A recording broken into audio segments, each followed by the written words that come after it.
आपण जेव्हा Instagram वरती काही रील्स, काही व्हिडिओज बघतो, तेव्हा आपण पटकन कमेंट करून मोकळे होतो.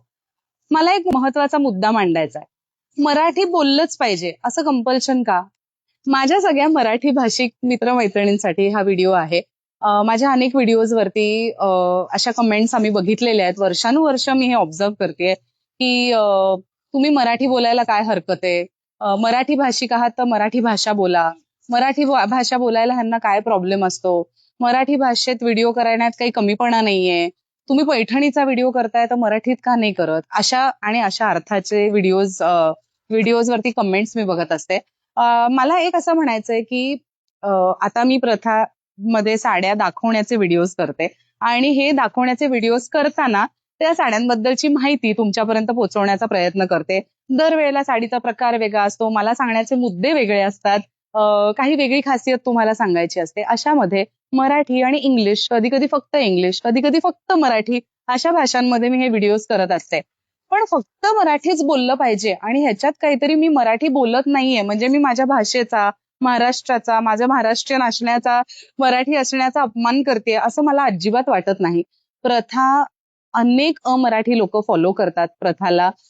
आम्ही आता गोव्याला गेलो, बेळगावला गेलो, अशा ठिकाणी इतके जण प्रथावरती प्रेम करतात, आमचे व्हिडिओज भरभरून बघतात, त्याच्यावर प्रेम देतात की मला असं वाटतं की अ, हा पण एक महत्वाचा मुद्दा आहे की एक मराठी ब्रँड आहे, महाराष्ट्र बॉर्न एक साड्यांचा ब्रँड आहे जो देशात, परदेशात पोचायचा प्रयत्न करतोय. मग फक्त मराठी लोकांपर्यंतच मला पोचायचंय असं माझा अट्टाहास नाहीये. मला अमराठी लोकांपर्यंत पण पोचायचंय. मला कदाचित नॉन इंडियन्स पर्यंत ही आपली ही साड्यांची परंपरा पोचवायची आहे, तर काय हरकत आहे? आणि मग ह्या सगळ्यांपर्यंत पोहोचण्यासाठी मला जर का मराठी सोडून कधी इंग्लिशमध्ये बोलावंसं वाटलं, कधी इंग्लिश भाषेचा वापर करावासा वाटला, तर काय हरकत आहे? मला नेहमी असं वाटतं की भावना महत्वाच्या आहेत. मी जे सांगतेय ते लोकांपर्यंत पोहोचणं महत्वाचं आहे.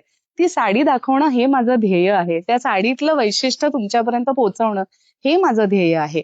माझा जर का भाषा रिलेटेड, साहित्य रिलेटेड असा कॉन्टेंट असता तर तिथे भाषा महत्वाची आहे.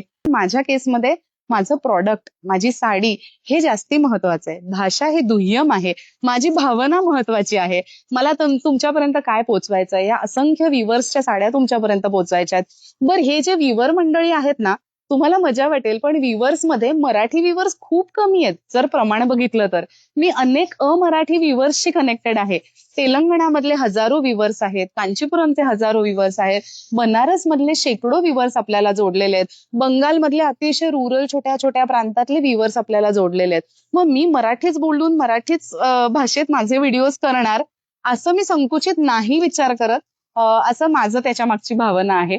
काही जणांना पटेल, काही जणांना नाही पटणार, पण मला असं वाटलं कुठेतरी नुसतेच आम्ही व्हिडिओज करतो आणि कमेंट्स वाचतो हे एकाच बाजूनी मी वाचत असते आणि माझी बाजू मांडत नाही. तर हा माझी बाजू मांडण्याचा थोडासा प्रयत्न होता. मी व्हिडिओज करत राहणार आहे. मराठीत तर माझे 70% व्हिडिओज तर मराठीतच असतात.